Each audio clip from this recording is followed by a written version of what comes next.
Shalom. Shalom. Haleluya. Puji Tuhan. Kita hadir lagi di tempat ini bersama-sama. Kita boleh bersukacita, meninggikan nama Tuhan, menaikkan pujian yang terbaik buat Tuhan kita, Raja kita, Allah yang hidup. Haleluya. Mari saudara-saudara, sebelum memulai ibadah kita akan masuk di dalam doa. Terima kasih Tuhan. Kami bersyukur kesempatan pagi hari ini ya Tuhan. Engkau sungguh baik dalam kehidupan kami. Kami boleh ada lagi di tempat ini dengan tubuh yang sehat. Kami datang bersama-sama berkumpul untuk menaikkan pujian kami, penyembahan kami kepadamu ya Tuhan Yesus Allah kami yang hidup. Terima kasih Tuhan. Engkau memimpin ya Tuhan setiap kami ya Tuhan, mengurapi setiap kami ya Tuhan. Juga Tuhan saudara-saudara kami yang dalam perjalanan, Engkau sertai mereka ya Tuhan. Biarlah mereka dengan cepat tiba di tempat ini bersama-sama kami boleh bersukacita ya Tuhan. Merasakan hadirat-Mu turun di tempat ini, melawat kami, mengurapi kami. Terima kasih Tuhan Yesus, Engkau memimpin ibadah kami dari awal, pertengahan sampai pada akhirnya. Nyatakan isi hati-Mu, biarlah kami mengerti kehendak-Mu dalam kehidupan kami. Terima kasih Bapa, di dalam nama Tuhan Yesus Kristus kami sudah berdoa. Haleluya, amin. Haleluya. Tuhan Yesus, kami hendak memuji, membesarkan nama-Mu Tuhan. Biarlah segala pujian penyembahan kami ya Tuhan berkenan di hadapan-Mu. Haleluya, haleluya. Terima kasih Yesus.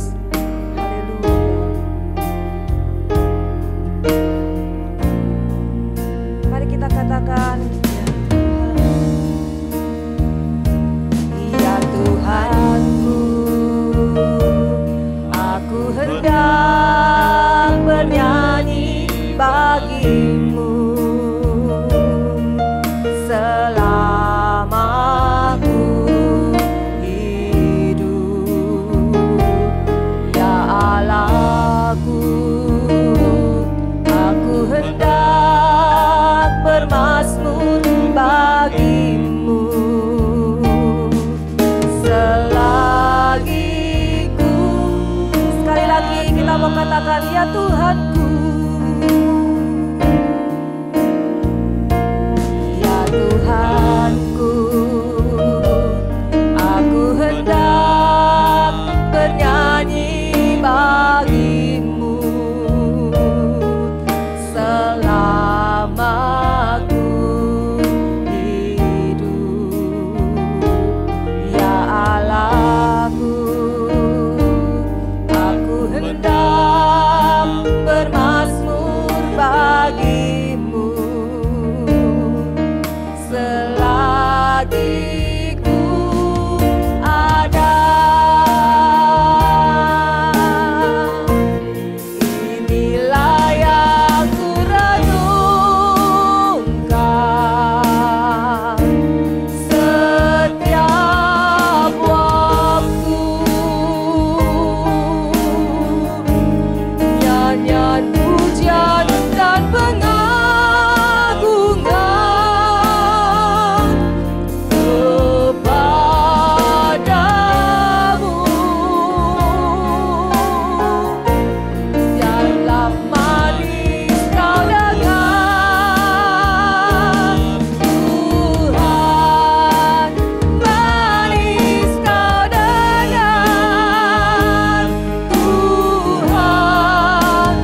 hatiku bersuka, dan hatiku bersuka padamu,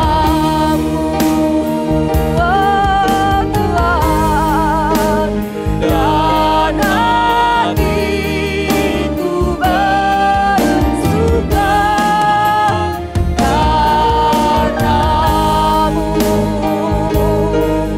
ya Tuhan. Kami bersuka saat kami di hadirat Tuhan, oh Yesus, haleluya. Kami menyembahmu, Kami tinggikan namamu Yesus, kami sembah Engkau Tuhan, kami sembah Engkau Allah kami, Allah yang hidup, Kau ajaib Tuhan, Kau mulia Tuhan, oh. Kami mau setiap waktu, setiap saat kami mau meninggikan Engkau, memuji, membesarkan namamu Yesus. Oh, terimalah segala pujian penyembahan kami, terimalah segala pujian kami Tuhan. Haleluya, haleluya. Oh, inilah yang ku renungkan setiap waktu, nyanyian pujian dan pengagungan kepadamu.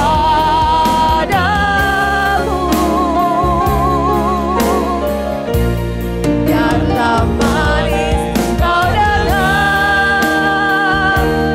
Tuhan, manis kau dengar Tuhan, dan hatiku bersuka padamu, dan hatiku bersuka,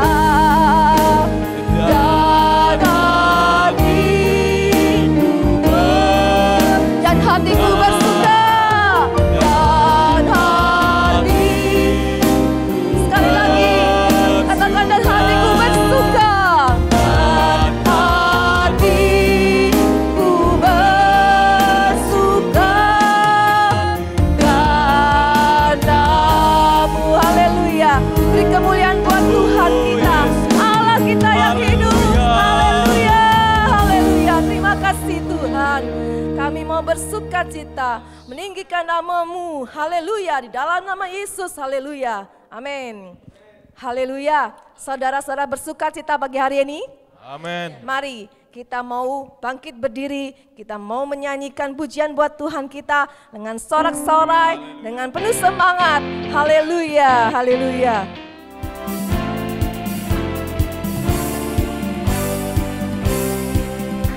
Kita mau bertepuk tangan buat Tuhan kita. Kita mau bersorak-sorai, menari, memuji Dia, memuliakan Allah kita yang hidup. Haleluya.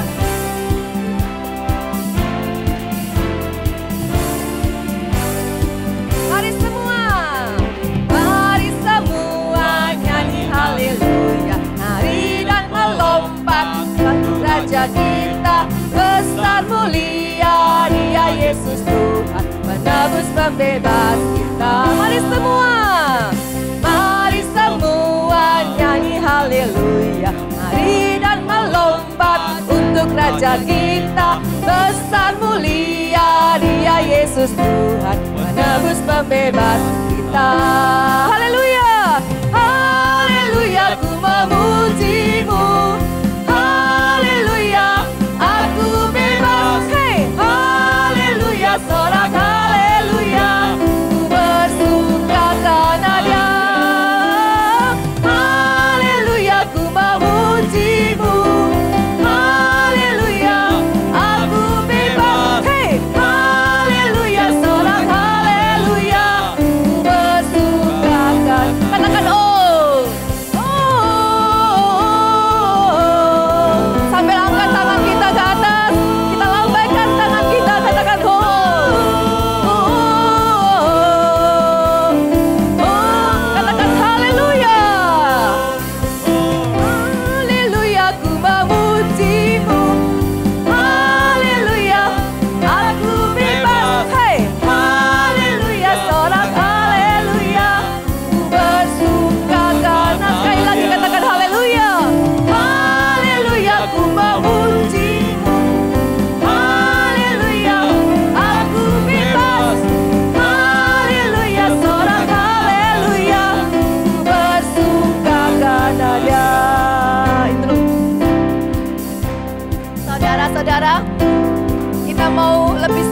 lagi. Kita mau katakan haleluya. Kita mau katakan Engkau Allah kita. Haleluya. Mari semua nyanyi haleluya, nari dan melompat untuk Raja kita. Besar mulia Dia Yesus Tuhan, menebus pembebas kita. Sekali lagi katakan, mari semua nyanyi haleluya, nari dan melompat untuk Raja kita. Besar mulia Dia Yesus Tuhan, menebus pembebas kita. Haleluya. Haleluya. Mari kita angkat tangan kita tinggi-tinggi. Haleluya. Aku bebas. Hey. Haleluya. Sorak haleluya. Ku bersuka karenanya. Haleluya. Ku memuji-Mu. Haleluya. Aku bebas. Haleluya. Sorak haleluya. Ku bersuka karenanya.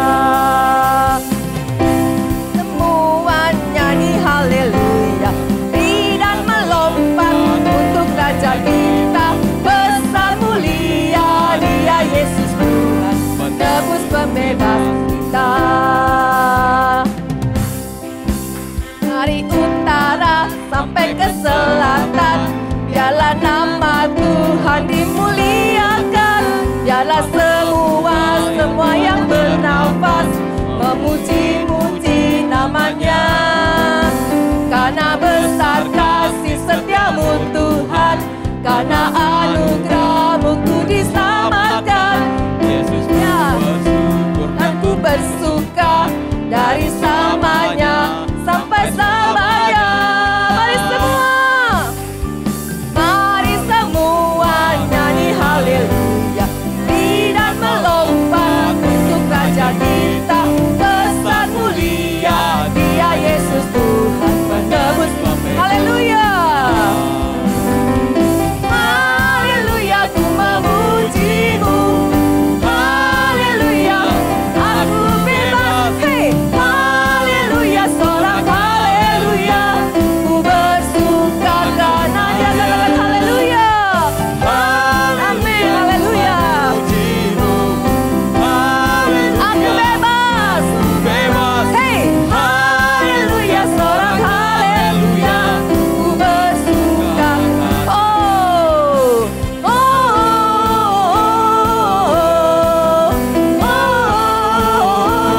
ya.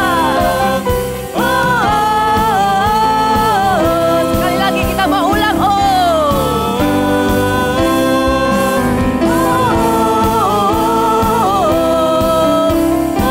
Bagi Tuhan Allah kita. Haleluya.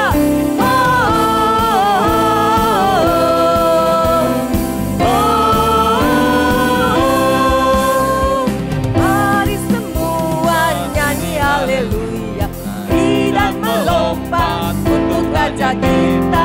Besar mulia Dia Yesus Tuhan, menebus pembebas, menebus pembebas, menebus pembebas, menebus pembebas kita. Haleluya.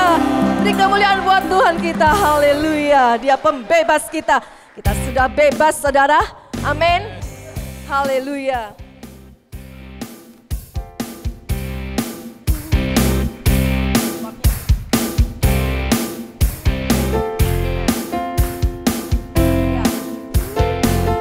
Bebas, bebas, karena pengampun. Ku bebas, bebas, bebas, karena pengampunannya. Lebih cepat. Ku bebas, bebas, bebas.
telah dibebaskan oleh darah anak domba. Haleluya. Kita mau lebih lagi masuk ke dalam hadirat-Nya. Mari kita siapkan hati kita. Kita mau memberikan penyembahan kita yang terbaik buat Allah kita. Haleluya. Terima kasih ya Yesus. Haleluya. Terima kasih Tuhan. Kami mau masuk lebih lagi dalam hadirat-Mu Tuhan. Dengan membawa korban pujian kami. Biarlah Tuhan segala pujian kami berkenan di hati-Mu. Sebagai dupa yang harum ya Tuhan, menyenangkan hati-Mu Tuhan. Terima kasih Bapa. Masuk hadirat-Mu Tuhan, dengan korban pujian. Masuk hadirat-Mu Tuhan, menangkap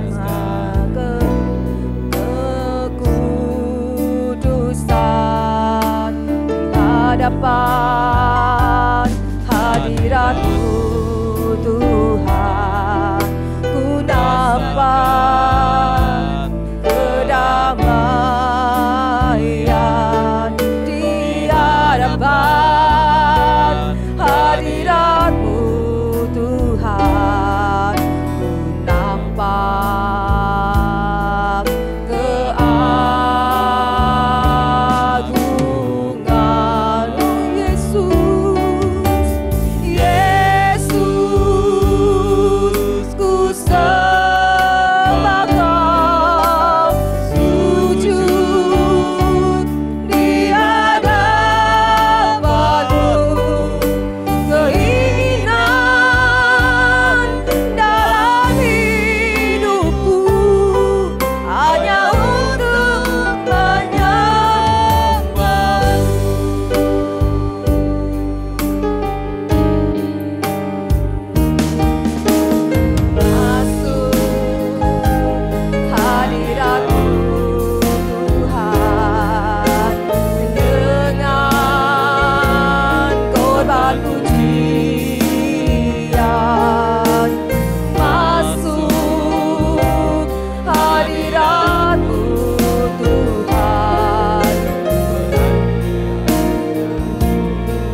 Tuhan. Oh, haleluya, haleluya. Oh Yesus, haleluya. Terima kasih Tuhan.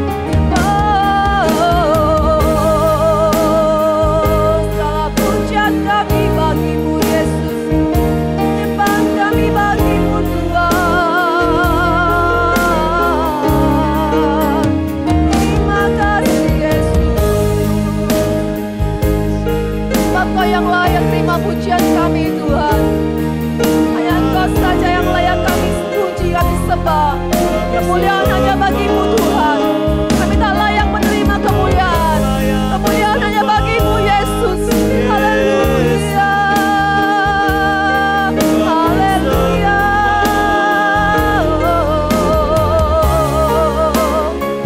Sebab Kau layak terima pujian. Sebab Kau layak terima pujian. Sebab Kau layak ku agungkan Yesus, Raja di atas segala raja.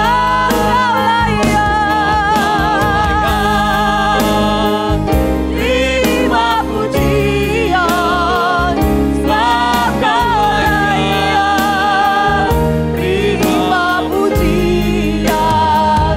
Sebab Kau layak ku agungkan Yesus, Raja di atas segala raja. Mari sekali lagi katakan, sebab Kau layak, layak terima pujian.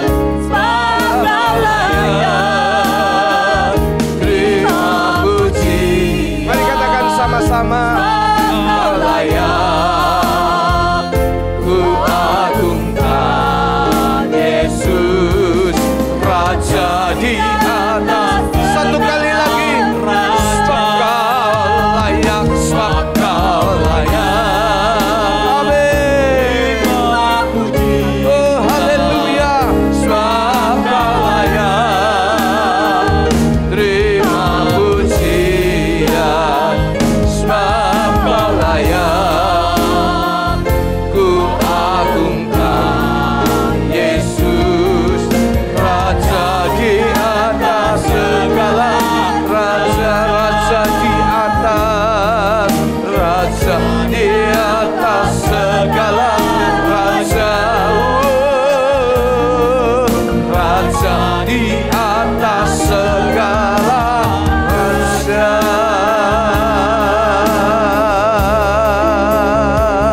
Haleluya, haleluya. Terima kasih hadirat-Mu di tengah-tengah kami, melawat satu persatu daripada setiap umat-Mu Tuhan. Dan kami percaya tidak ada satupun di antara kami yang hadir hari ini Tuhan lewatkan begitu saja. Tapi Tuhan, jumpalah dengan umat-Mu secara pribadi. Dan kami yakin ada damai sukacita yang besar turun dan tercurah ke atas kami semua. Terima kasih Tuhan. Sebentar kami dengar firman Allah, berbicaralah kepada kami lewat hamba-Mu yang Tuhan persiapkan hari ini dengan pengurapan yang berlimpah-limpah, sehingga setiap kata-kata firman-Mu menjadi berkat yang luar biasa dalam hidup kami. Oh terima kasih Tuhan. Ini doa kami dalam nama Tuhan Yesus. Amin, amin, amin. Silakan duduk Bapak Ibu. Ya, puji Tuhan. Sebelum kita masuk dalam firman, saya akan bersaksi ya terlebih dahulu. Ada beberapa kejadian paling tidak 2 hal yang akan saya sampaikan kepada saudara-saudara semua. Pertolongan Tuhan yang sangat nyata. Dalam doa-doa kami setiap hari, sungguh-sungguh kami berdoa, Tuhan tolong dalam pembangunan gereja. Roh Kudus mengurapi kami. Seperti waktu membangun tabernakel, Besaliel dan Aholiab yang bangun diurapi oleh Roh Tuhan. Sehingga dapat hikmat, pengetahuan, dan membangun persis dengan apa yang Tuhan mau. Itu yang setiap kali saya doa, saudara-saudara. Setiap hari, setiap kali. Satu kali waktu istri saya pas lagi sakit, ya, waktu itu dites positif, udah lama, dan tidak sempat hadir di gereja, saudara-saudara. Dan setelah sembuh betul-betul sehat, fit, tes lagi sudah negatif, istri saya datang pas pemasangan plafon, rangka plafon. Dan ketika lihat, saudara-saudara, istri bilang, ini kok nggak cocok ya, perasaannya kok nggak cocok gitu. Dilihat gambar lagi, istri saya bukan lulusan arsitek, insinyur, tetapi Tuhan memimpin, Roh Kudus memberi hikmat gitu. Ini nggak cocok sama gambar, begitu. Ya, ini nggak pas. Gitu. Dia bilang sama saya, nggak bisa ini, panggil, coba panggil. Dan kemudian tukangnya dipanggil, oh ya begini, dengan argumen begini, begitu. Tapi dilihat lagi, saudara-saudara, Roh Kudus tolong pimpin gitu. Dan akhirnya kami musyawarah rapat ya dengan insinyur, kemudian dengan orang kepercayaan insinyur, kepala tukang, dan semua kami rapat begitu. Wow, itu orang kepercayaannya berkata begini, kok bisa ya? 3 orang yang sudah ahli ini masang ini, bahkan sudah pengalaman, bacanya salah. Itu mereka yang ngomong, itu mereka yang bilang, tapi ibu kok bisa tahu ya? Bukan karena ibu, tapi karena Roh Kudus. Amin. Karena Roh Kudus. Apa enggak bisa ini kita rubah? Karena ini enggak cocok sama gambar. Oh bisa. Apakah terlalu sulit? Oh tidak. Butuh berapa lama? 3-4 hari saja untuk merubah tulang. Kita naikkan begini. Itu secara teknis. 3 atau 4 hari. Dan ternyata jadi seperti gambar yang terkirim, saudara-saudara. Ya, itu yang pertama. Yang kedua, ini mujizat lagi. Beberapa hari yang lalu, Yoel ditelepon oleh seorang tukang. Ini ada orang mau nyumbang pembangunan gereja. Ya, nyumbang pembangunan gereja. Kalau lihat keuangan, wah kurangnya itu masih banyak sekali. Saudara-saudara, terus dibilang ada orang mau nyumbang pembangunan gereja. Ayo coba, senang enggak saudara-saudara? Ada orang mau nyumbang gitu. Dan kemudian bicara sama Yoel, orang tersebut ini dari marga, dia sebut marga. Saya tidak sebut marga apa. Ini dari marga ini mau nyumbang, ya, mau ketemu sama Pak Pendeta. Kemudian Yoel kasihkan nomor telepon di saya angkat, ya, oke, bicara, saya akan datang ke gereja. Oh di sini rame Pak, banyak tukang, betul. Di sini orang ngerjakan bunyi kompresor, bunyi ini, bunyi itu, tak-tok. Saya mau ke rumah Pak Pendeta. Saya mau bicara, ini ada orang, ada sekelompok orang mau menyumbangkan dananya. Tunggu saya di gereja. Saya bilang, Akhirnya dia bilang, baik, kami tunggu di gereja. Telepon ditaruh. Saya bilang kepada Yoel dan Daniel, saya bilang begini, ini pakai hipnotis. Saya tidak kenal orangnya. Saya tidak tahu orangnya. Saya tidak ngerti orangnya. Tapi tiba-tiba muncul dalam hati saya, ini pakai hipnotis. Saya bilang, Papa akan hadapi, kalian doa dalam roh, saya akan hadapi. Terus kemudian ada satu saudara bilang begini, kita mesti positive thinking, gitu kan? Positive thinking. Oh iya, positive thinking. Orang mau nyumbang kok. Iya, positive thinking. Tapi saya merasa begitu.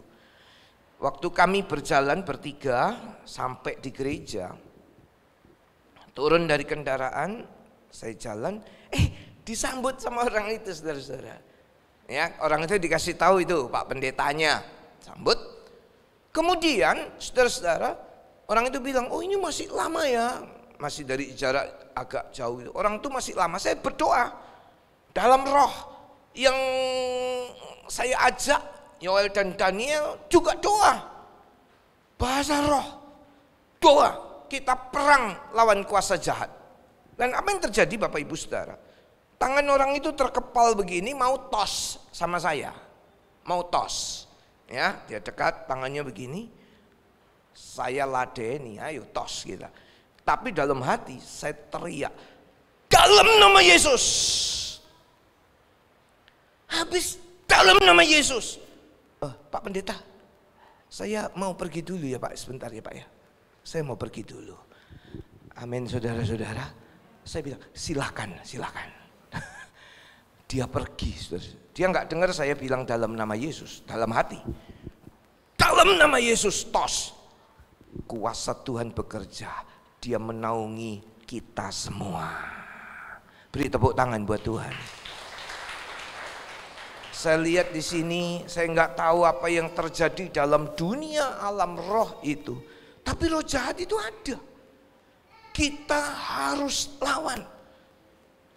Dan saya percaya itu sangat sederhana. Roh Kudus tuntun dan pimpin. Kalau niatan orang itu mau nyumbang, maka dia akan sumbang betul-betul, saudara-saudara. Tapi saya bilang sama teman-teman, doa dalam roh. Ini hipnotis. Mereka dengar, orang belum ketemu orangnya, belum lihat, baru telepon. Tapi roh yang ada di dalam kita menuntun tiap-tiap langkah kita. Saudara-saudara, ayo kita mau dengar. Yang siap dengar firman Tuhan bilang amin. Yang siap dengar firman Tuhan bilang amin. Nanti Pak Mek akan menyampaikan. Siapkan hati saudara. Hambanya menaburkan firman akan tertanam dan bertumbuh dan berbuah-buah. Haleluya. Silakan, puji Tuhan.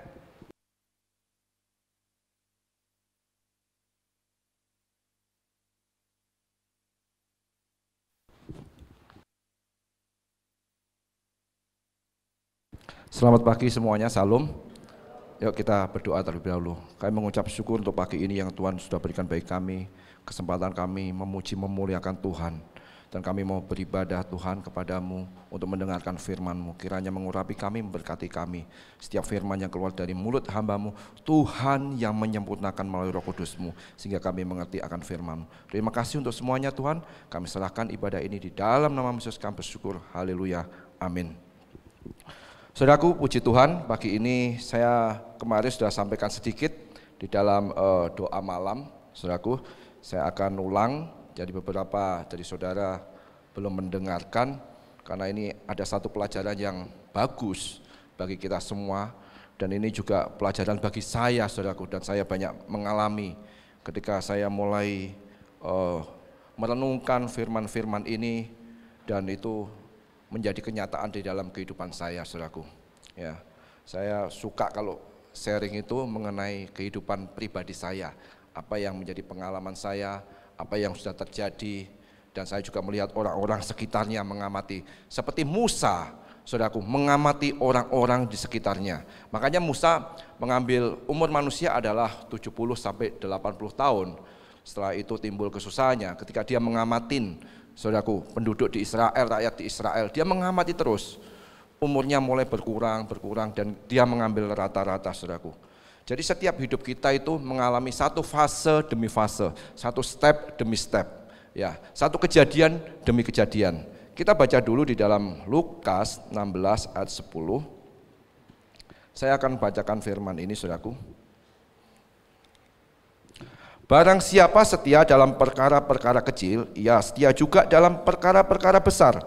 Dan barang siapa tidak benar dalam perkara-perkara kecil, ia tidak benar juga di dalam perkara-perkara besar. Amin. Saudaraku, ketika saya mengamati cucu saya, ya Antea, anak dari Yohana dan Ferdi, saudaraku, saya mengamati ini pertumbuhannya dari hari ke hari. Pertumbuhan fisik saudara tidak usah perhatikan, dia akan bertumbuh sendiri. Tetapi pertumbuhan rohani, pertumbuhan untuk berbicara, pertumbuhan untuk di dalam melakukan sesuatu, saudara perlu ajarin terus menerus, saudaraku. Yang sangat mengetahui adalah mamanya, saudaraku, ibunya. Kenapa? Ibunya yang sudah mengandung, ya waktu itu Antea 8 bulanan, belum genap sampai 9 bulan. Tetapi rata-rata bayi dalam kandungan itu adalah 9 bulan. Yang mengetahui secara pasti biasanya ibunya, saudaraku. Dan saudaraku, ibunya ngerti pertumbuhan dari anaknya. Hana tahu pertumbuhan dari Antea. Cara berbicaranya, dia bisa menunjuk hidungnya, menunjuk telinganya, dari nangis, mulai merangkak, mulai belajar berjalan. Dia mengerti, anak ini mau kencing, anak ini berak, nangis, dia ngerti. Saudaraku, kenapa? Dia selalu dekat kepada anaknya. Anaknya menempel kepada ibunya. Terus menerus, dari step demi step mulai ada pertumbuhan, mulai ada perkembangan yang baik. Ketika dia mengucapkan satu omongan dari pertamanya papa, opa, oma, wah senang sekali saudaraku, ada pertumbuhan lagi. Itu diajarin, bukan dengan sekonyong-konyong bisa, enggak. Itu perlu diajarin. Saudara dan saya di dalam firman, dalam pengalaman kehidupan juga perlu belajar, diajarin terus menerus, saudaraku. Untuk itu saudaraku, kalau saudara mau belajar terus menerus dan mengalami pengalaman-pengalaman yang baik di dalam Tuhan, saudara harus dekat kepada Tuhan. Antea dekat kepada mamanya, mamanya dekat kepada Antea dengan anaknya. Dia mengerti apa yang menjadi keperluannya. Begitupun saudara dan saya. Kalau Tuhanmu, Tuhan Yesus mau mengerti segala pergumulanmu, maka dekatlah kepada Dia, carilah Dia setiap waktu. Bukan hanya waktu perlu-perlu saja saudara mencari Tuhan. Waktu tidak perlu pun, saudara dalam keadaan nyaman, keadaan aman, saudara tetap mencari Tuhan. Step ini yang perlu kita lakukan. Sehingga keperluan saudara, Bapa di surga tahu. Kenapa? Karena saudara lekat kepada Tuhan. Dalam Yohanes 15. Dekat kepada Tuhan. Saudaraku perlu dekat dengan apa? Memuji, memuliakan Tuhan. Belajar firman Tuhan, membaca firman Tuhan. Perlu sekali saudaraku. Mendengarkan firman Tuhan perlu sekali. Merenungkan firman Tuhan perlu sekali. Matius 18:19 itu, 2 orang di antara kamu berdoa dan bersepakat, permintaanmu dikabulkan oleh Bapa di surga. 2 orang itu suami dan istri. Di ayat 20, 2-3 orang berkumpul di dalam namaku, aku hadir di tengah-tengah kamu. 2 orang, 3 orang lebih berkumpul di dalam namaku. Artinya apa? Saudara, suami dan istri dan anak-anak ataupun keluarga lainnya. Tuhan hadir di tengah-tengah kamu. Tadi pujian itu saudaraku, Tuhan ada di dalam kehidupan kita. Artinya apa? Saudara dalam kehidupan ini berjalan bersama Tuhan, tidak berjalan sendirian. Saudaraku mau melakukan apapun, saudara tetap berjalan di dalam Tuhan. Katakan kanan kiri, ada Tuhan di dalam diriku. Ada Tuhan selalu mengikuti kita, saudaraku. Step demi step itu saudara harus lakukan. Dalam pembangunan gereja, saudaraku, pastori yang dipakai untuk sekolah minggu, ruang untuk juga kantor, ruang juga untuk sekolah kaum muda nantinya. dipakai untuk pertemuan-pertemuan, ada kolam baptis di sana. Step langkah awal ketika bangun di awal, saudaraku, pondasinya dikuatkan. Pondasinya terlebih dahulu dikuatkan sehingga bangunan itu mulai naik, saudaraku. Kalau pondasinya tidak dikuatkan, maka bangunan itu akan roboh. Saya melihat satu video. Saya ini suka melihat, saudaraku, video-video yang berhubungan dengan rumah, desain rumah. Saya suka sekali, saudaraku. Saya sering kirim ke grupnya keluarga maupun ke Instagramnya istri saya. Karena saya lihat dari Instagram, saudaraku, saya suka sekali lihat rumah-rumah gitu. Desain interiornya, eksteriornya, saya suka sekali, saudaraku. Dan saya melihat, saudara, suatu saat ada bangunan 2 lantai yang sudah dibangun, saudaraku. Sudah dibangun gitu, tahu-tahu, saudaraku, gak ada angin, gak ada apa-apa, roboh videonya itu ada, saudaraku. Roboh bangunan itu. Kenapa? Pondasinya tidak kuat, cakar ayamnya tidak kuat. Maka saudaraku, dalam step awal ini, saudara harus menguatkan hati saudara, pikiran saudara di dalam Tuhan. Artinya apa? Iman saudara harus kuat di dalam Tuhan. Baru setiap pergumulan, persoalanmu, saudara bisa atasin, saudaraku. Saudaraku tidak usah melihat posisi saudaraku di mana. Saudaraku ada yang bekerja, ada yang punya usaha, ada yang open PO, saudaraku. Atau saudaraku sekarang baru menganggur. Tetapi usaha itu diperlukan. Kalau saudara yang menganggur, ayo bergerak. Jangan mengandalkan sesuatu kepada manusia, tapi saudara yang mencari, berusaha, yang bergerak, saudaraku. Seperti apa? Seperti semut, saudaraku. Amsal 6:6 itu. Selalu bergerak. Makanya banyak orang di Singapura, orang-orang yang tua, saudaraku, sudah umur 70 tahun, mungkin 80 tahun, mereka masih bergerak, saudaraku. Mereka dipekerjakan di mana? Saudaraku, di Pujasera mereka dipekerjakan hanya ngambilin ngambilin piring, sendok dengan dorongan, saudaraku. Mereka bersihkan itu tabelnya, mejanya mereka bersihkan. Mereka dipacu untuk bergerak. Ketika seseorang bergerak, berusaha, otaknya akan berpikir. Kalau otaknya berpikir, maka dia bisa melakukan dan menjadi sehat. Orang yang malas bergerak, percayalah, orang-orang yang sakit di rumah sakit, ya tidak bisa bangun. Dalam hitungan 1 minggu, 2 minggu, maka ototnya makin mengecil. Untuk berjalan makin susah. Saya mengamati ini ketika istri saya, saudaraku, sakit lumpuh. Saya lihat, saudaraku, kakinya mulai mengecil. Kekuatannya mulai berkurang. Kenapa? Tidak ada pergerakan yang signifikan.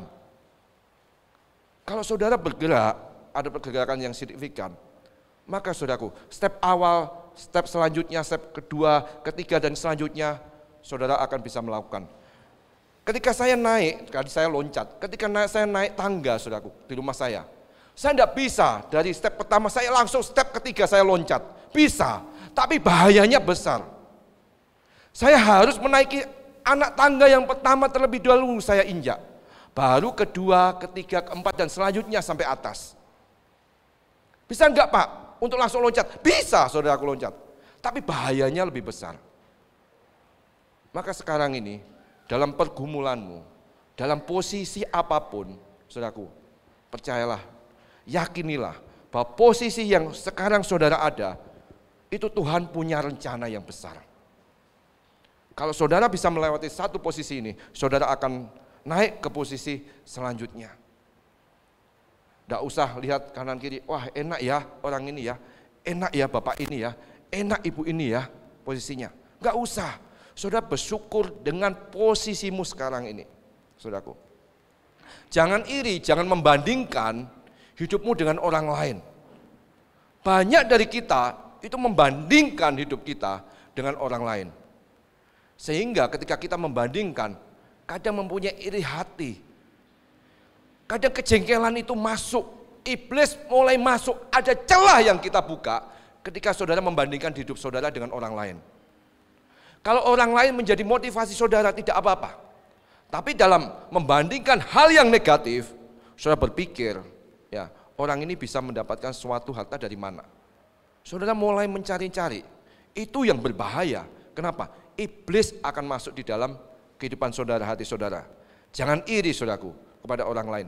Yakobus 3 ayat 16 saya bacakan. Sebab di mana ada iri hati dan mementingkan diri sendiri, di situ ada kekacauan dan segala macam perbuatan jahat. Ada banyak kekacauan.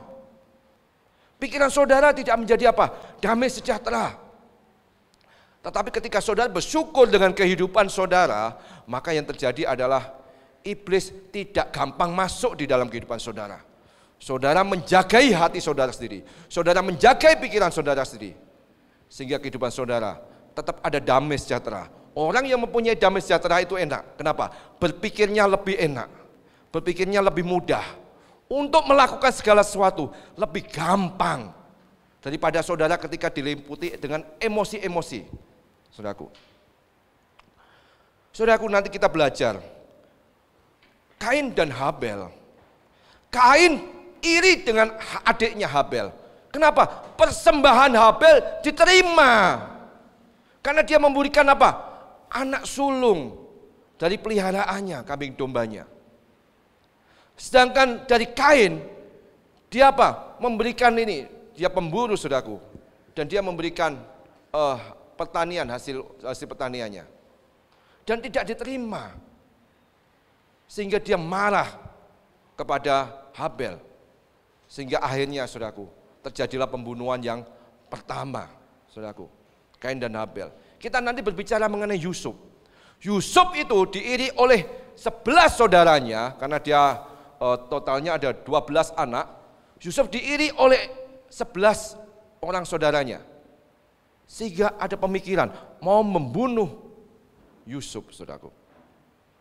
Tapi Yusuf adalah orang yang disertai Tuhan, karena dia adalah orang yang takut akan Tuhan. Ketika orang yang takut akan Tuhan, mau disalahin orang, mau dijahatin orang, orang ini di dalam perlindungan Tuhan. Tadi kesaksian Bapak Gembala kita, saudaraku, luar biasa. Ketika seorang mau berbuat jahat, mau menghipnotis, saudaraku, mau berbuat macam-macam, Bapak Gembala diberikan tahu-tahu diberikan apa? Hikmat daripada Tuhan. Sehingga Bapak Gembala tidak mau ketemuan di rumah. Saya pernah mengalami hal ini, saudaraku. Ketika sore suatu hari, waktu saya masih tinggal di ruko, saya baru buka ruko, ya keluar maksudnya, keluar dari rumah, bukan buka ruko. Ruko itu tutup untuk gudang aja. Saya keluar, saya tinggal di situ, lantai 2 dan 3, saudaraku. Ketika saya tinggal, saya keluar, ada seorang yang menghampiri saya sekitar jam 3-an sore. Seorang ini boncengan sepeda motor, 2 orang ini. Satu bawa tas, cangklong, satunya nggak bawa tas. Terus dia menghampiri saya. Terus dia bilang gini, Pak, saya ini dari kepolisian, dia bilang gitu. Terus kenapa Pak? Pak, boleh enggak kita bicara di dalam? Orang ini mau bicara, minta dibicara di dalam ruko. Saya enggak usah, saya enggak kenal Bapak. Terus dia nyebutin satu-satu pemimpin-pemimpin kepolisian di Batam sini. Oh ya, saya tahu nama-nama ini, tapi saya enggak kenal, saya bilang gitu. Iya Pak, saya ini anggotanya, dan saya mau berbicara kepada Bapak. Ya sudah di sini. Dia di pintu ruko itu. Kan bukanya kalau pintunya enggak saya buka lebar-lebar saudaraku, karena kan bukan untuk usaha. Jadi pintunya paling-paling saya buka cuma kecil aja gitu, 1,5 meteran gitu. Habis itu saudaraku, di dalam aja Pak. Enggak, di sini aja, saya bilang gitu. Di dalam, dia mulai bentak saudaraku. Mulai dengan nada tinggi, Bapak ini enggak patuh dengan aparat. Enggak, di sini aja. Saya enggak ada masalah, saya bilang gitu. Jadi saya di sini aja bicaranya. Dia tetap masuk, pengen masuk saudaraku. Di dalam, enggak bisa. Akhirnya malah tambah saya keluar dari ruko itu. Saya keluar, ya sini aja, kalau mau duduk di sini aja. Depan ruko itu karena ada lantainya yang terapnya gitu, kita duduk di sini aja. Kan di situ ada tetangga saya. Orang ini saudaraku, langsung pergi. Dia marah-marah langsung pergi. Langsung pergi. Saya baru teringat, kalau saya sampai masuk dalam, kalau dia langsung tahu-tahu dia keluarkan senjata, pisau, ataupun senjata api. Saya tidak bisa apa-apa di dalam. Saya diikat, ada istri saya sama anak saya di atas. Mereka wanita, saudara. Tidak bisa melakukan apa-apa perlawanan. Saya baru diingatkan Tuhan, terima kasih Tuhan untuk pemeliharaanmu yang sempurna. Ada pertolongan Tuhan, saudaraku. Ketika kita dekat sama Tuhan. Saudaraku, di dalam Matius 25 ayat 21 dan 23, ini berbicara mengenai talenta.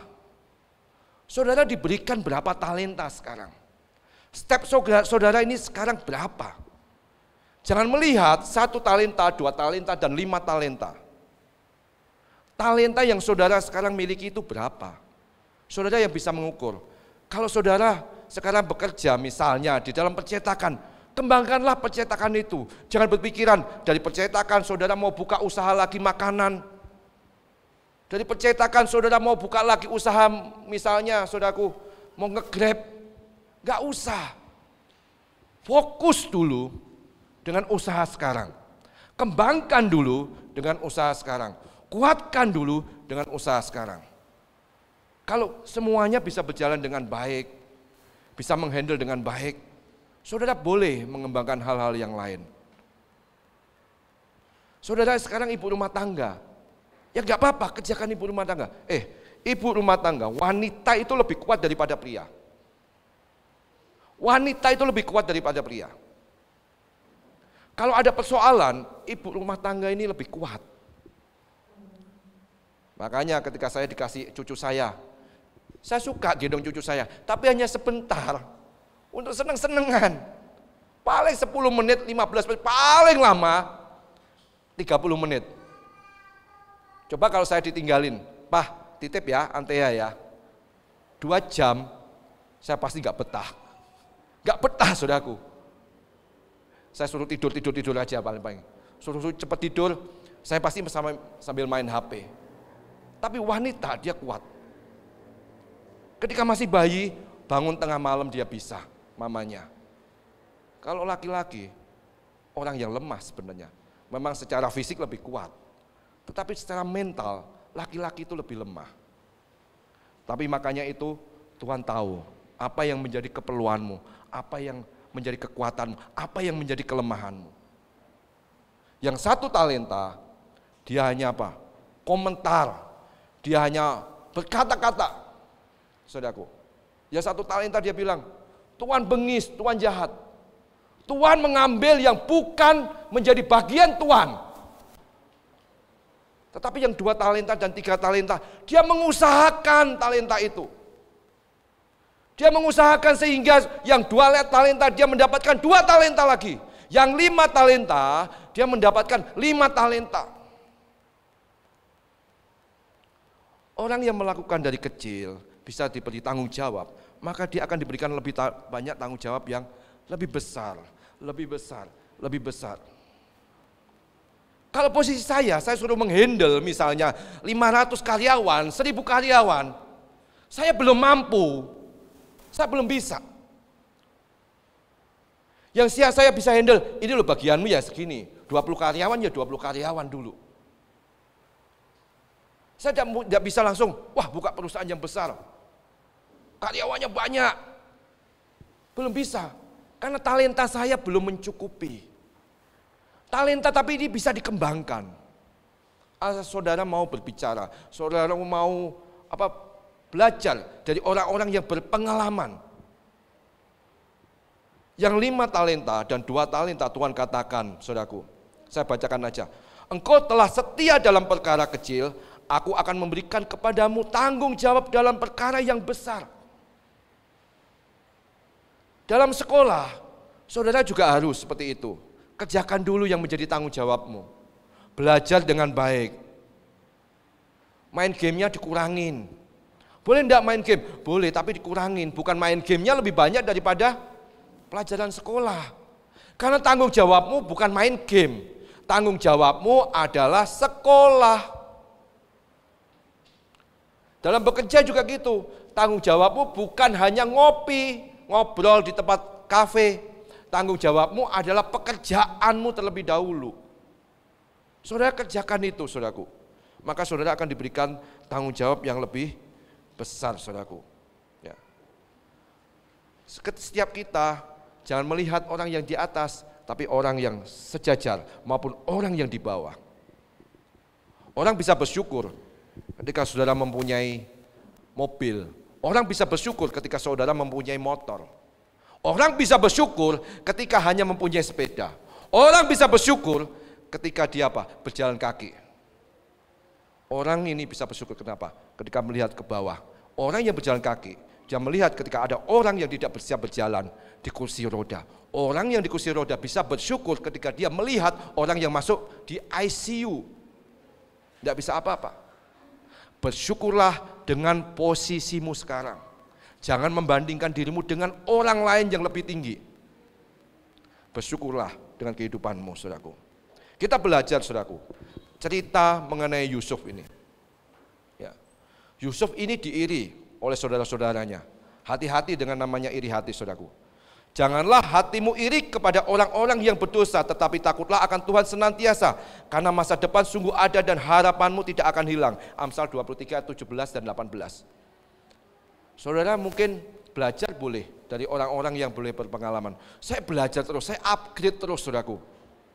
Kemarin saya bicara kepada satu anak, dia masih kuliah kerja di tempat saya. Dia bilang, Pak, saya mau mengembangkan IT saya. Oke. Terus saya kan belajar daripada teman-teman saya. Kamu bisa nggak buat program satu? Ya kalau ke customer habis servis tidak perlu tanda tangan lagi di kertas. Tanda tangannya di handphone. Bisa biar apa? Integrasi ketika orang ini selesai servis, ya dia teknisi dengan laptop saya. Sehingga kita tahu jam keluarnya jam berapa. Ya tanda tangan siapa. Kita ngerti. Jadi kita bekerja dengan tanggung jawab, artinya seperti itu. Kalau tulis tangan bisa diganti, saudaraku. Saudaraku pulangnya jam 5, Pak aku ada OT, bisa ditulis di situ. Ya caranya ya kita susah lagi telepon ke customer tersebut. Benar nggak ini pulangnya jam 5? Kan tidak efisien.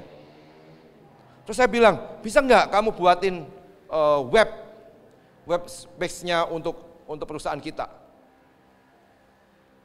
Bisa nggak buatin? Ya kalau diklik langsung masuk sini, kayak model-model Shopee, model-model Tokopedia seperti itu. Ketika klik lebih gampang, lebih simple.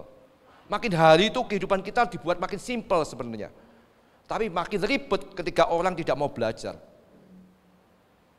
Istri saya itu salah satunya yang kalau suruh buat aplikasi, buka aplikasi itu paling tidak mau dia. Ribet katanya. Sebenarnya lebih simple. Ya, dia maunya ke pasar belanja selesai. Apa yang menjadi barang tujuannya selesai. Tapi memang berbahaya kalau saudara banyak melihat aplikasi. Saudara mulai tertarik dengan hal-hal yang tidak menjadi kebutuhan saudara. Saudaraku, Yusuf, ya ini orang yang luar biasa. Yusuf adalah anak dari Yakub dan Rahel. Rahel ini adalah istri yang dikasihi. Untuk itu, saudaraku, Yakub sangat sayang kepada Yusuf. Yakub mendapatkan Rahel sampai dia bekerja berapa tahun? 2 kali 7 tahun. Pamannya itu Laban, saudaraku, punya anak, dan ketika itu saudaraku Yakub bekerja kepada Laban. Dan dia menginginkan anaknya yang kedua, saudaraku. Tetapi ketika dalam pernikahannya dibohongin, saudaraku. 7 tahun dia sudah bekerja, dikasihlah anaknya. Tapi ketika mungkin malam pertama dulu kan tidak ada lampu, saudaraku ya. Lampunya pakai bulan, saudaraku. Kalau saudaraku ke Israel, ke Mesir, itu hujan hampir tidak ada dalam 1 tahun. Makanya saudaraku, kalau orang jualan buku, ditaruh gitu aja di jalan. Tidak pernah diambil itu buku itu. Kotornya minta ampun, banyak debunya. Karena tidak ada hujan, saudaraku. Mereka sekelilingnya padang pasir, kotornya minta ampun. Dan ketika mungkin malam pertama dibuka, loh kok bukan Rahel, tapi Lea kakaknya. Dia komplain kepada Laban, ini kisah perjanjian lama saudaraku ya. Komplain kepada Laban, kamu membohongin aku. Yang aku inginkan Rahel, tapi kamu kasih aku Lea. Yang tidak aku sayangin. Akhirnya oke, kalau kamu mendapatkan adiknya, kerja lagi 7 tahun. Oke, dia lakukan. Saking cintanya, saking kasihnya, dia melakukan itu. Dia bekerja kembali. Baru dikasih Rahel. Dan dari keturunan Yakub dan Rahel, ada keturunan yaitu Yusuf dan Benyamin. Yusuf perjalanannya saudara, waduh jadi Perdana Menteri, orang yang berkuasa, orang yang hebat. Tapi perjalanan itu saudara tidak mengerti, saudaraku. Dari step demi step yang dilakukan oleh Yusuf, saudaraku. Yusuf yang pertama, saudaraku, ini saya akan jabarkan. Dia adalah seorang penggembala. Sebelum dia jadi penguasa, Yusuf adalah seorang penggembala. Saya bacakan dalam Kejadian 37 ayat kedua. Inilah riwayat keturunan Yakub. Yusuf tak kalah berumur 17 tahun, jadi masih muda, biasa mengembalakan kambing dombanya bersama-sama dengan saudara-saudaranya. Yusuf adalah seorang penggembala, seperti Daud. Daud 2-3 ekor kambing dombanya aja yang digembalakan. Ketika dia mengembala, saudaraku, di padang pasir, dia pastinya juga kalau menunggu sesuatu, dia juga malas. Daud, saudaraku, ketika dia mengembalakan kambing domba, dia belajar di situ. Ketika dia mungkin menunggu, dia sambil menyanyikan pujian, sambil menyanyi, karena dia memuliakan Tuhan, sehingga roh Tuhan selalu ada di dalam Daud. Begitupun Yusuf, dia membaca Taurat mungkin waktu itu, saudaraku. Mungkin Daud itu selalu belajar. Makanya ketika dia melawan Goliat, dia sudah dipersiapkan. Bukan sekonyong-konyong, ya memang bisa, saudaraku. Kalau roh Tuhan ada, tapi kan sudah dipersiapkan, dia membawa apa? Ali-ali, saudaraku. Lemparan batu itu, jadi dia sudah belajar. Ketika dia menggembalakan kambing domba, dia sudah membawa alatnya itu. Ketika ada beruang, ada serigala, dia juga usir pakai itu selain pakai tongkat, saudaraku. Dia pasti belajar. Dulu waktu saya kecil, namanya kalau orang Jawa pelincung atau ketapel. Ketapel itu kita kan juga belajar. Terus menerus. Cara mengincarnya, orang menembak dia harus belajar. Saudaraku. Makanya ketika Daud berhadapan dengan Goliat, dia sudah ahli juga. Selain memang roh Tuhan yang bekerja, saudaraku.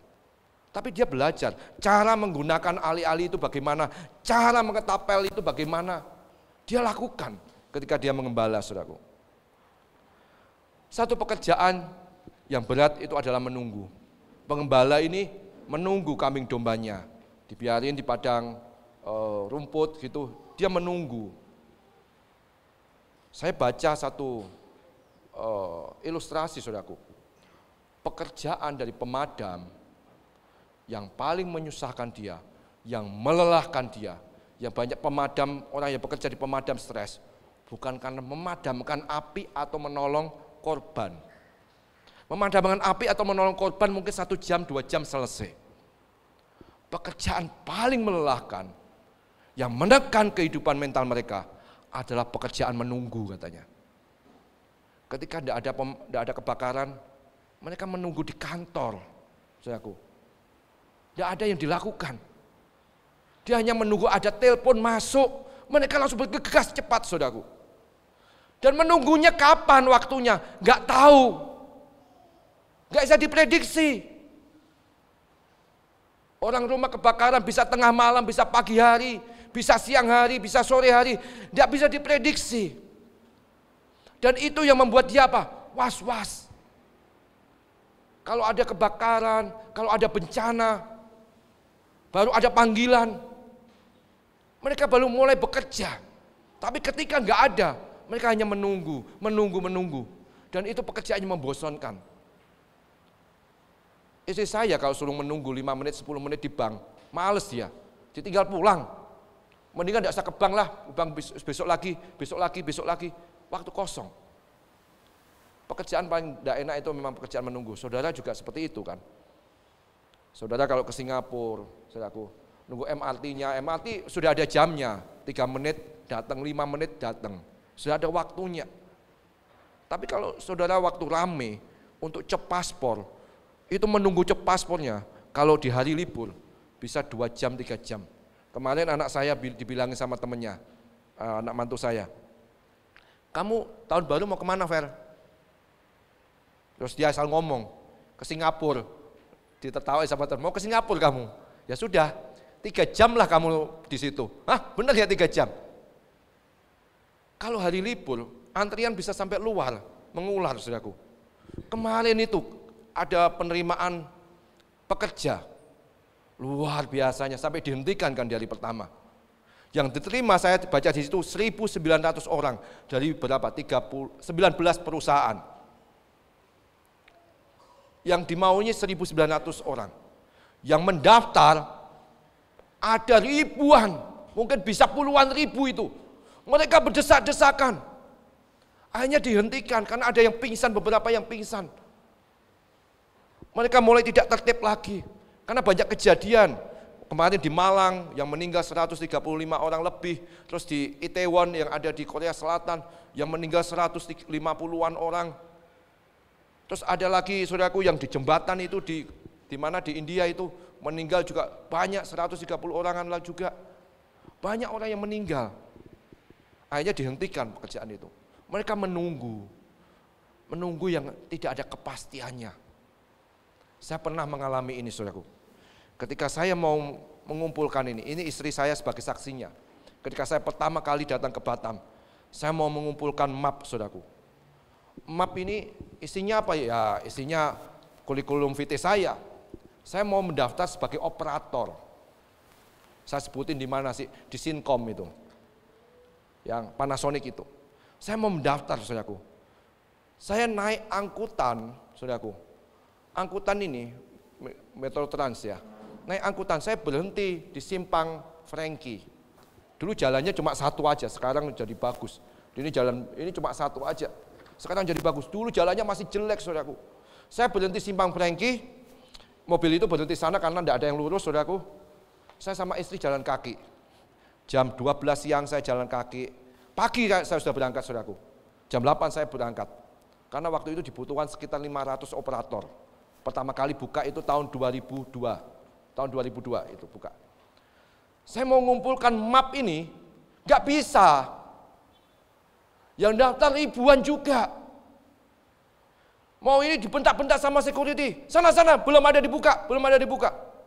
Kami tunggu, desak-desakan. Wah, setiap ada security baru keluar aja, kita sudah desak-desakan, saudaraku. Security baru keluar ke posnya, waduh kita langsung mau ini pak. Dia bilang, nggak ada hari ini nggak dibuka, dia bilang gitu. Pagi ini nggak dibuka, coba siang. Kami antri jam 12 siang. Itu hari pertama istri saya tidak saya ajak. Saya ketemulah sama teman-teman, jadi kenal saudaraku pekerja-pekerja yang di lapangan ini. Dia bilang, Bapak orang Chinese ya, keturunan ya? Iya. Terus kenapa? Saya bilang gitu. Mana ada Pak orang Chinese ngelamarnya jadi operator, dia bilang gitu. Loh, kenapa? Saya kan perlu kerja. Saya perlu makan. Saya bilang gitu. Oh gitu ya Pak, bukan mata-mata perusahaan ya.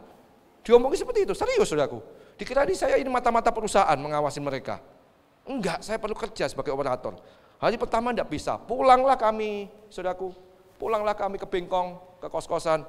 Hari kedua, saya ajak istri saya biar dia tahu juga. Saya susah, dia juga ikut susah, saudaraku. Ayo ikut yuk, daripada di rumah juga nganggur. Ikutlah mereka, istri saya, panas-panas, ngumpulin jalan kaki lagi, saudaraku, dari Simpang Franky ke Sinkom lagi, ngumpulin map. Bisa hari kedua ngumpulin map, security. Kita nunggu lagi, daftar yang ikut tes. Di hari berikutnya, tunggu tes.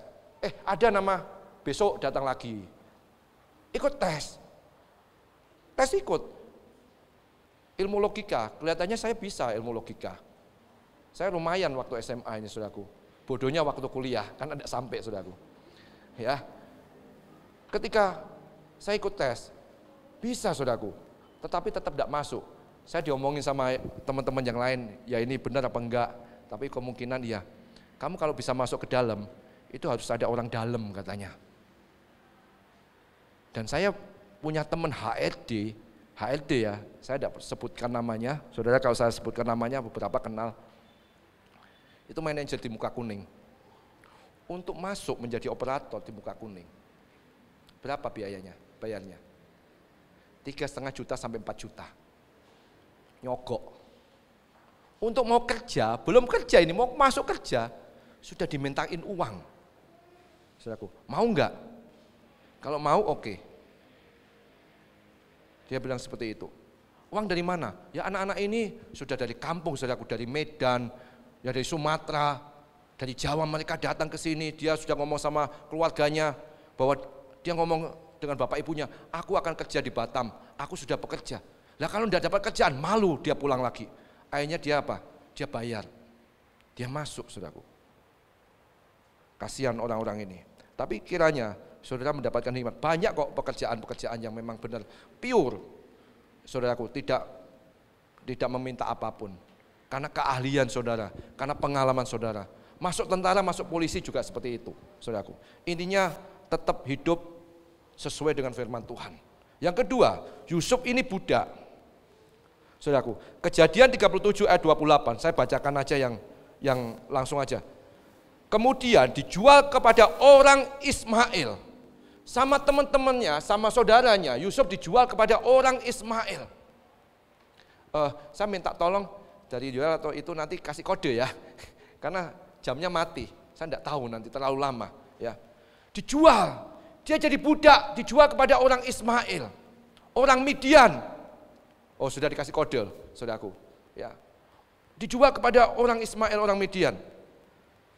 Budak, ketika saudara dulu nonton yang seumuran dengan saya, saudara dulu nonton film di televisi.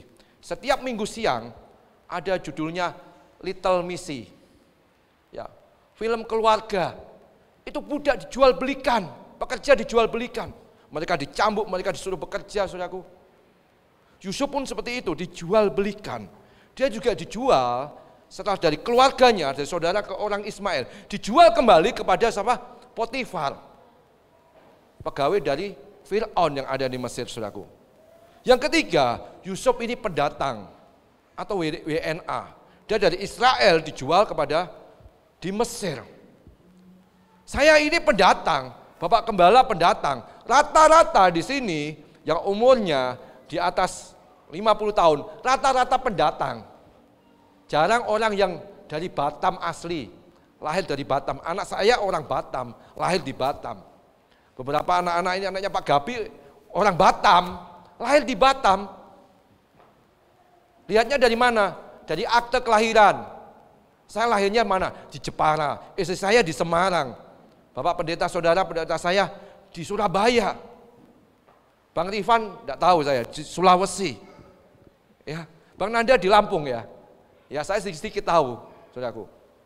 Lahirnya enggak di Batam asli. Yusuf juga pendatang, saudaraku.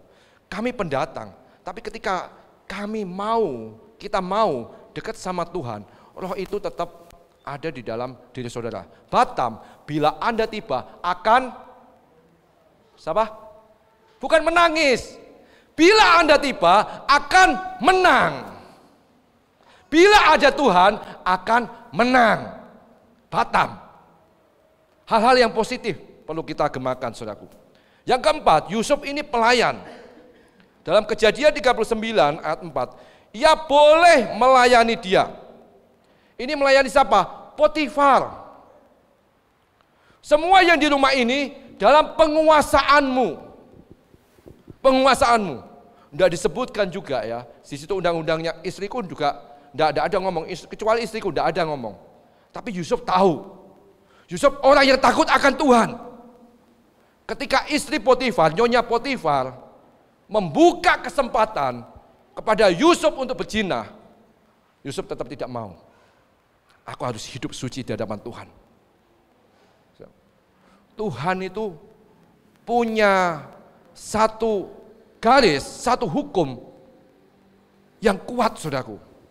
Berzina bukan hanya melakukan, dalam pikiranmu pun kamu sudah berzina kalau menginginkan seseorang. Yusuf tahu, saudaraku, dia tidak mau bahwa apa yang dia layani semuanya makanan, terus barang-barang yang ada dalam rumah itu di dalam kekuasaannya dia mempergunakan terserah, termasuk kereta kudanya boleh, tapi dia tahu bahwa Nyonya Potifar adalah milik dari Potifar, Bapak Potifar. Dia tidak mau untuk melakukan kejahatan, saudaraku. Yusuf melakukan suatu hal yang baik. Saudaraku, saya pelayan, saudara pelayan. Waktu suatu saat saya doa malam 4 bulan yang lalu, saudaraku. Suatu saat saya dikabarin ada satu perusahaan yang kebakar. Waktu itu saya sudah cerita, saudaraku. Dan itu enggak tahu sampai kapan itu akan dibayarkan. Beberapa barang saya kebakar, saudaraku. Waktu saya baru pulang dari pelayanan di Palembang, saya pulang, Ibu Gembala bilang, Pak Mek, melayani pujian loh di doa malam. Saya baru datang di hari Jumat itu. Baru sampai jam 4-an gitu di Batam, ya sudah. Ya Bu, hati saya ini gelisah, hati saya sedih. Saya baru ketimpa kemalangan. Tapi saya harus melayani lagi ke Palembang, sampai di Batam. Saya harus melayani kembali, saudaraku. Tapi saya mau lakukan ini, hal seperti ini. 1 Korintus 15 ayat 58. Kalau kita melayani Tuhan, saudaraku, jadi payahmu tidak akan sia-sia. Saya melayani dengan tulus. Barang saya kebakarnya lumayan, saudaraku. Ya saya ngomong puluhan juta. Ya saudara dapat puluhan juta, 100 juta, 90 juta, tidak usah. Pokoknya puluhan juta, ininya seperti itu. Ada 5 barang saya yang kebakar di situ, yaitu mesin fotokopi. Saya sedih, saudaraku. Tapi saya hanya bisa bersyukur pada Tuhan, mengucap syukur pada Tuhan. Kalau ini sampai terjadi Tuhan ketika saya hidup di dalam pelayanan, ada maksud Tuhan yang lain, saudara. Kami hanya berdoa, Tuhan jamah. Karena agreement kami nggak kuat. Dulu agreementnya yang pertama kuat. Ketika rental dilanjutkan, sudah tidak usah lah Pak, dari penawarannya aja lah Pak, ganti 5 mesin totalnya segini, ininya segini. Ya sudah kami ikutin. Manajer purchasingnya yang minta itu meninggal kemarin COVID itu. Waktu zaman COVID yang awal-awal meninggal. Kami tidak tahu, tidak punya lagi dokumen. Katanya perusahaan itu diasuransikan. Tapi kami sampai di email dari Singapura. Ya intinya seperti ini. Agreement dari perusahaan Bapak ini tidak kuat. Jadi dia tidak mau janji bisa mengusahakan barang ini dibayar. Ya sudah kalau tidak dibayar kami menerima kerugian. 1 bulan, 2 bulan, 3 bulan nggak ada pembayaran, saudaraku. Waktu jalan 3 bulan, purchasingnya bilang seperti ini, pengganti purchasingnya. Pak, barang Bapak yang kebakar berapa? Ini melalui marketing selalu di forward ke saya emailnya, nilainya segini. Ya saya ngomong kalau barang rekondisi second ya second. Dia ngomong apa, saudaraku? Kenapa yang Bapak tidak klaim barang baru, katanya. Waktu itu saya klaim, saya ngomong lah ya nilainya ya. 1 barang itu 10 juta. Itu second, kalau saya jual. Kenapa Bapak tidak klaim harga yang baru? Harga barunya itu 70 juta. Kenapa Bapak nggak klaim yang 70 juta per barang, kali 5, 300 berapa? 50 juta. Kalau hitung-hitungan duit cepat, saudaraku ya. 350 juta. Jadi Bapak klaim cuma 50 juta. Dia ngomong seperti itu. Memang dia tidak ngomong, Pak nanti kami kasih uang ya Pak, kalau sampai klaimnya jadi. Enggak ada pembicaraan seperti itu sama sekali. Saya bilang, enggak, kita harus jujur. Barang second ya barang second. Saya bilang seperti itu. Ya sudah kami klaim ya 50 juta itu. Saya pernah kesaksian di tempatnya Pak Hadi itu. Pak Hadi, ya bukan Pak Hadi Setiawan ya, Pak Hadi Gunawan. Waktu di persekutuan sel di PS. Itu kesaksian belum keluar klaim saya. Saya hanya berdoa dan berdoa. Mengandalkan Tuhan, pelayanan tetap jalan. Ternyata jerih payahmu tidak akan sia-sia. Kemarin saya melayani selama 10 hari, saudaraku. Saya keliling dari Sumatera ke Jawa, saya melayani. Saya pulang, saya cek saldo, karena saya tidak bisa cek saldo perusahaan, karena harus pakai laptop. Saya masukin, keluar saudaraku klaimnya. Puji Tuhan. Saya bilang, sisihkan untuk panti asuhan. Saya bilang gitu. Ada hal-hal yang perlu kita lakukan, pelayanan tetap jalan. Setiap pelayanan tetap jalan. Apapun persoalanmu, apapun masalahmu, jangan kamu besarkan kemampuanmu, tapi besarkanlah Tuhan di dalam hidupmu. Yang kelima, Yusuf adalah seorang napi. Ia dimasukkan ke dalam penjara. Siapa yang memasukkan? Potifar. Karena istrinya, dia lebih percaya kepada istrinya yang ngomong, aku mau diperkosa oleh Yusuf. Akhirnya dia masukkan penjara. Tetapi di dalam penjara pun dia melakukan dengan baik, saudaraku. Dia tidak peduli, saudaraku. Dia mau tetap melakukan hal-hal yang dengan takut akan Tuhan. Sehingga dipercaya ketika dia menjadi seorang nabi. Yang keenam, Yusuf ini adalah seorang pengurus. Kejadian 39 ayat 22, sebab itu kepala penjara mempercayakan semua tahanan dalam penjara itu kepada Yusuf dan segala pekerjaan yang harus dilakukan di situ, dialah yang mengurusnya. Pengurus ini penting. Dalam rumah harus ada yang pengurusnya, harus ada yang mengurusnya. Kalau saudara single parent, saudara mengurus sendiri. Saudara berdua lebih gampang, bisa membagi. Urusan saya sama urusan istri beda, saudaraku. Urusan istri suruh ngurus dokumen, nggak bisa dia. Dia paling anti kalau suruh ngurus dokumen.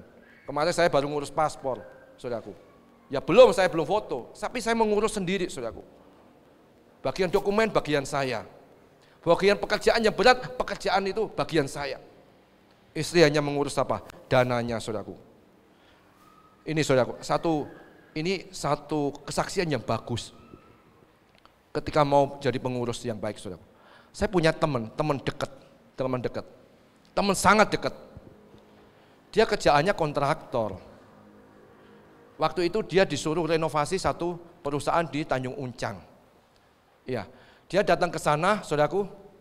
Terus dia suruh ngukur renovasi satu kantornya. Coba deh, aku mau renovasi ini deh. Dia bilang gitu, ya ukurannya berapa, dia tidak sebutkan. Misalnya seperti ini, saudaraku.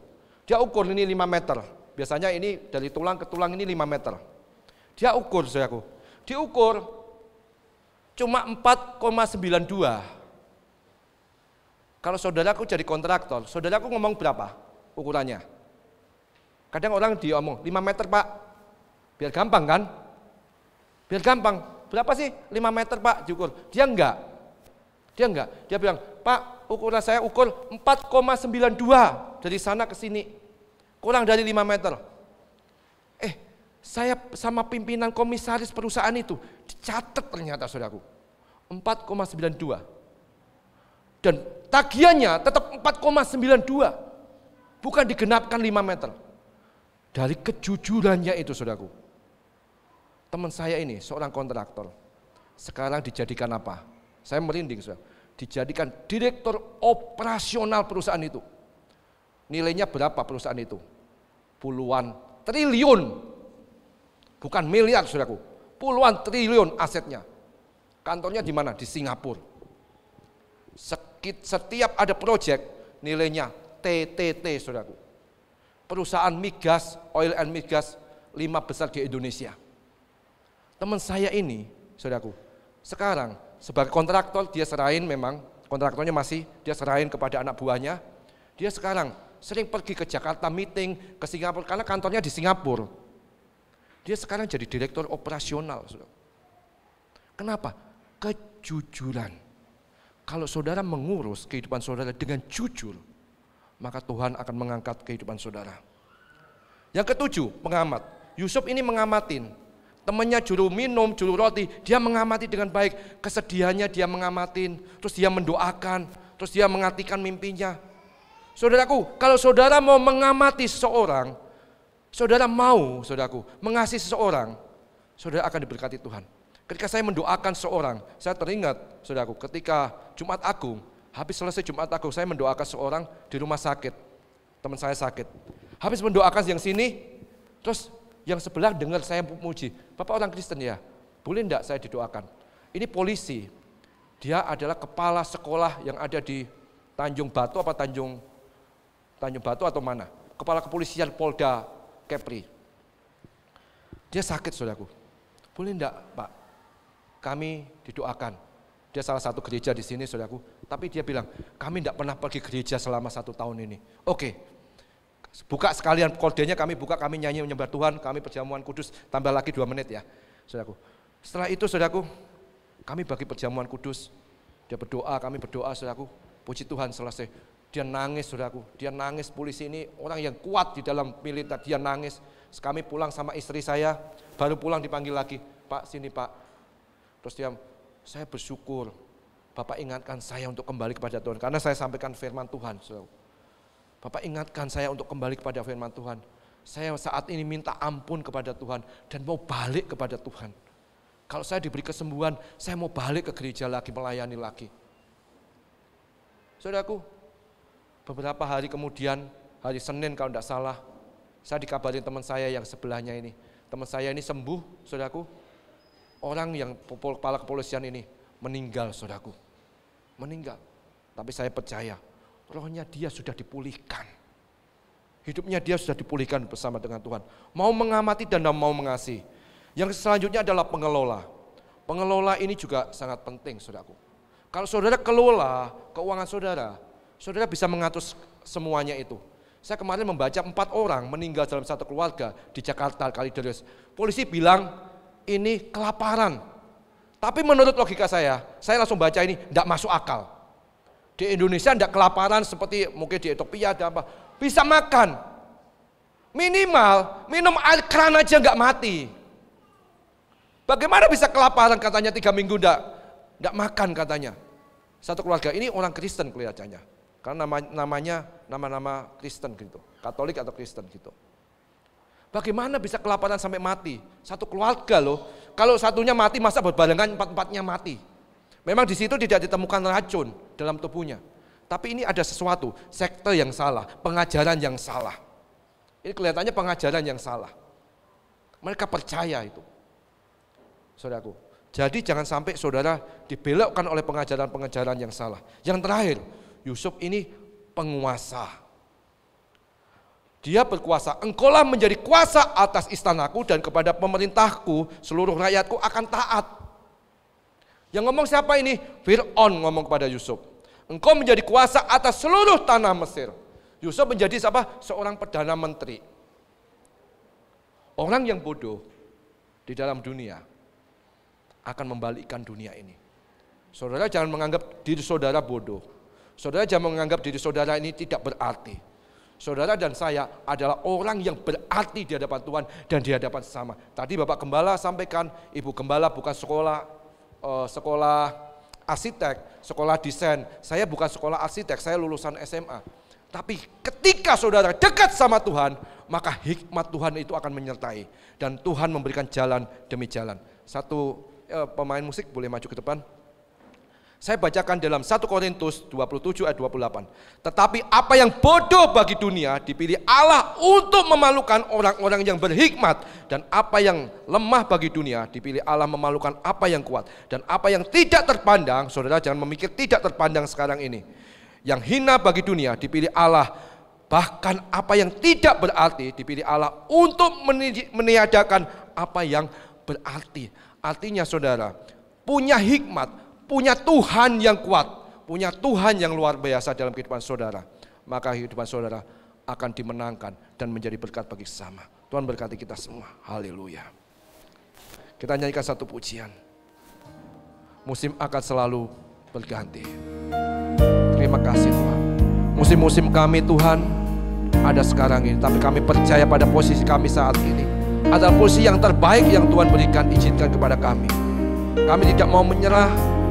Kami tidak mau Tuhan menjadi orang yang lemah, tapi kami mau menjadi orang yang kuat karena ada Tuhan di dalam kehidupan kami. Terima kasih untuk firman. Haleluya. Musim akan selalu berganti. Amin. Kasih Tuhan tetap abadi, tak akan berubah sampai selamanya. Ku tetap percaya, amin, amin. Ku yakin Tuhan memberkati. Ku yakin Tuhan melindungi.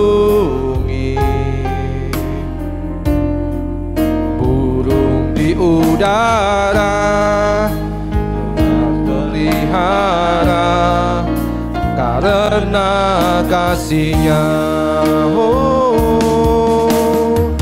Tuhan selalu menolongku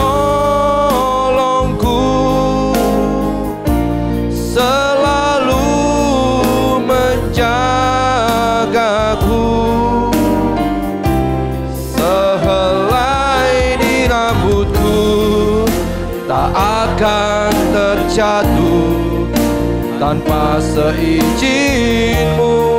Oh, Tuhan selalu menolongku, selalu menjagaku. Dia menyenangkan kita, menyenangkanku dan peliharaku seumur hidupku. Oh, Tuhan selalu menolongku, selalu menjagaku. Sehelai rambut pun tidak akan terjatuh tanpa seizin Tuhan. Kecelakaan tidak akan menimpamu ketika Tuhan ada di dalammu. Sekarang lama. Oh, Tuhan selalu menolongku. Amin, amin. Selalu menjagaku. Dia mengenyangkan dan peliharaku seumur hidupku. Saudara dan saya dalam posisi sekarang ini, apa yang menjadi pergumulan saudara? Apa yang menjadi persoalan saudara? Tetaplah melekat kepada Tuhan. Tuhan akan menjaga, Tuhan akan menolong. Minimal roh saudara ditolong oleh pada Tuhan. Jiwa saudara ditolong oleh daripada Tuhan. Tidak akan direbut iblis. Ketika saudara tetap lekat, jerih payahmu kepada Tuhan tidak akan sia-sia.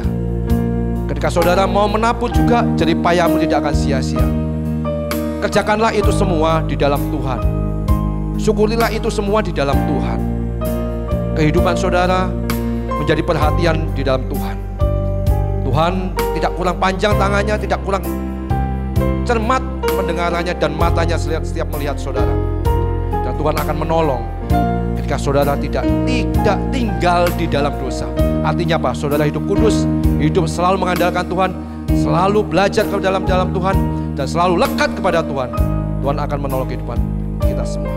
Terima kasih untuk berkat-Mu, terima kasih untuk firman-Mu. Kau yang menyempurnakan dalam kehidupan kami, dan kami akan bersaksi untuk firman yang kami dengarkan, iman yang kami lakukan di dalam kehidupan kami. Di dalam nama Yesus kami bersyukur. Haleluya. Amin.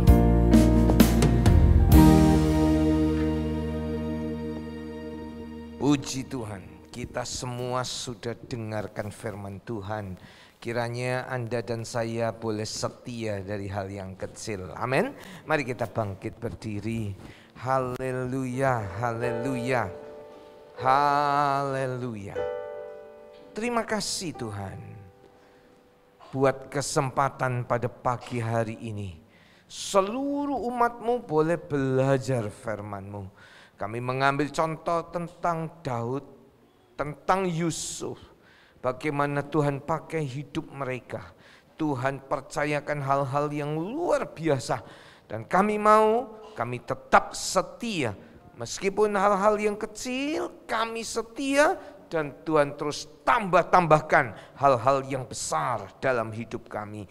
Berkati hamba Tuhan, Pak Max, yang sudah menjadi berkat firman-Mu, yang sudah menyampaikan isi hati-Mu kepada kami semua. Tuhan pakai bahkan sekeluarga makin indah, makin diurapi Tuhan untuk kemuliaan nama-Mu. Sebentar kami akan pulang ke rumah kami masing-masing.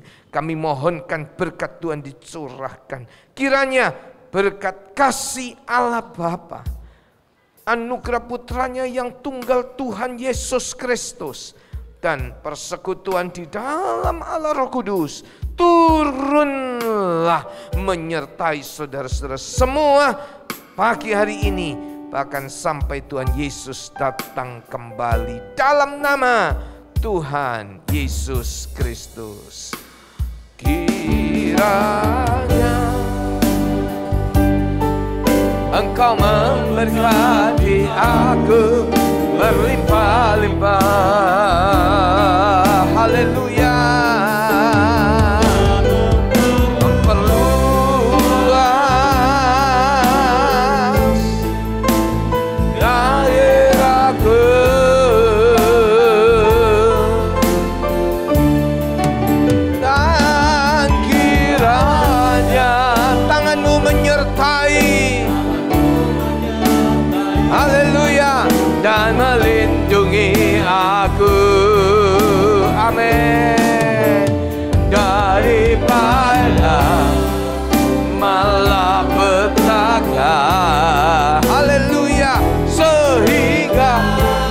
kesakitan tidak menimpa aku. Tuhan mendengar, Tuhan mendengarkan dan menjawab